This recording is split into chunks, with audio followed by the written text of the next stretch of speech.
Prier avec Jésus, un itinéraire à ses côtés.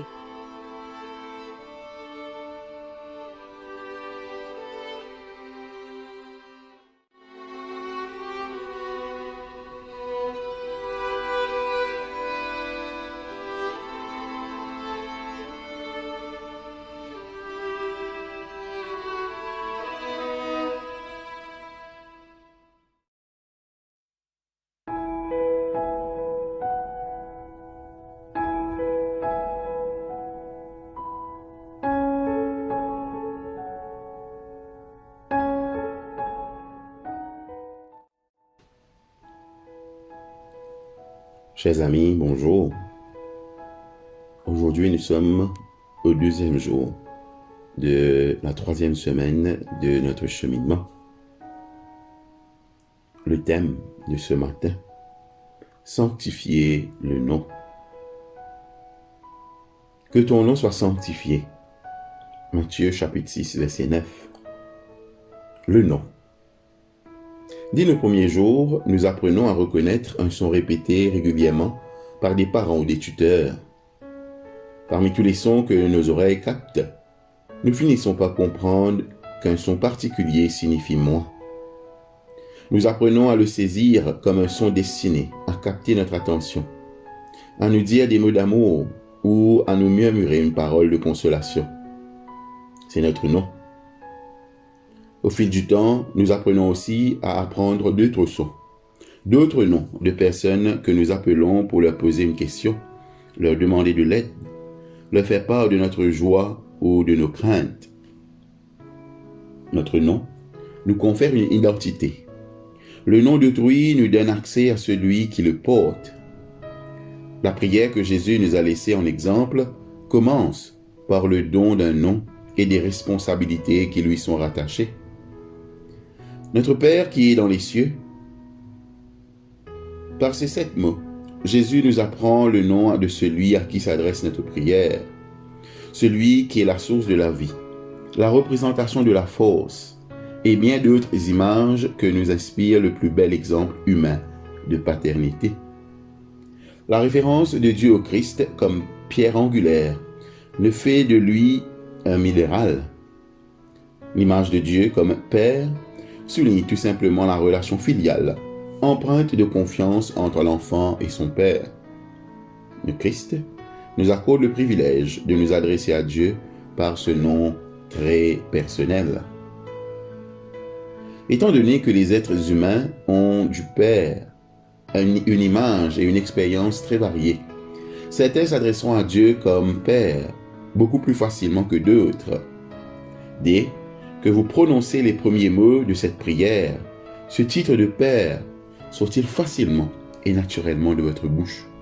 Ou évoque-t-il au contraire des souvenirs douloureux et des structures sociales inhibitrices?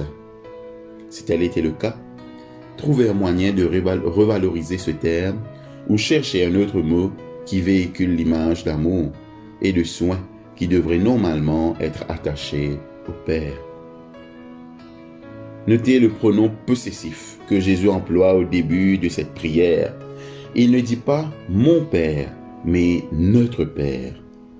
Nous prions en accord avec l'exemple de Jésus quand nous nous adressons à celui qui n'est pas une propriété privée, le monopole d'une église particulière ou le protecteur exclusif d'une nation. Il est notre Père. Réfléchissez un instant à la richesse de ce terme. Quand nous prions le Notre Père, nous affirmons une vérité qui s'applique à quiconque l'entend. Jésus n'a pas dit « Ne dites Notre Père qu'en l'absence de presbytériens, de catholiques romains, de juifs ou de musulmans, quelle que soit la personne dans la pièce. » Nous nous adressons à celui qui est notre Père, quelles que soient les personnes présentes. Quand nous prions comme Jésus nous l'a enseigné, nous ne précisons pas seulement l'identité de Dieu, mais également notre identité les uns par rapport aux autres. Peu importe le visage que nous contemplons, nous voyons les yeux d'un enfant de Dieu. Sans exception. Comment pourrions-nous réciter sincèrement cette prière, tout en cultivant des préjugés à l'égard d'autrui, de la haine envers lui, en pratiquant l'exclusion? soyons plus attentifs à ce que nous disons dans nos prières. Dieu pourrait bien nous demander des comptes sur l'emploi que nous aurons fait de l'expression « Notre Père ». Que ton nom soit sanctifié. Pour certains, sanctifier ou reconnaître pour sacrer le nom de Dieu, c'est faire en sorte que les autres ne le considèrent pas comme insignifiant. Il ne fait aucun doute que l'emploi de jurons ou le fait de parsemer la conversation banale de nombreux mon-dieux porte atteinte à la sainteté. Ce n'est toutefois pas en évitant certaines expressions qu'on sanctifie le nom de Dieu. Même si nous demandons à Dieu que son nom soit reconnu pour sacré, c'est à nous que revient cette tâche et non à Dieu. Les autres voient-ils dans notre conduite et dans notre conversation des raisons de considérer Dieu pour sacré? Ou perçoivent-ils en nous un divorce entre, d'une part, nos chants et nos confessions de foi le dimanche, et d'autre part, le respect dont nous entourons autrui, et Dieu par l'éthique qui inspire nos décisions journalières? La sanctification du nom de Dieu commence dans la chambre où nous faisons monter notre prière, et elle se façonne par notre style de vie dans le monde.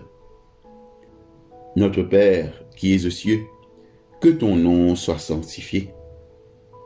Dans la prière, Dieu nous accorde la grâce de l'appeler par son nom. Nantis de cette grâce, conservons le caractère sacré du nom divin tout au long de notre vie. Prions. Père miséricordieux, de toute création et tous tes enfants, tu insuffles la vie à mon nom. Que mon souffle défende le caractère sacré de ton nom en parole et en acte, dans la prière et dans le service. En Jésus-Christ, notre Seigneur. Amen. Votre exercice spirituel pour ce matin. Priez le Notre Père en plaçant les mots Notre Père, ou le nom qui exprime mieux pour vous la profondeur de cette relation devant chaque requête. Notre Père, que ton règne vienne. Notre Père, que ta volonté soit faite. Réfléchissez à l'influence de la répétition du nom sur la tonalité de la prière, sur sa signification et sur son caractère d'intimité. Dans votre journal, consignez ce que signifie personnellement pour vous que le nom du Seigneur soit sanctifié. Indiquez 3 moyens de sanctifier le nom de Dieu par vos prières et vos actions. Mettez-les en œuvre dans votre culte personnel et dans votre vie active, dès aujourd'hui ou à partir de demain.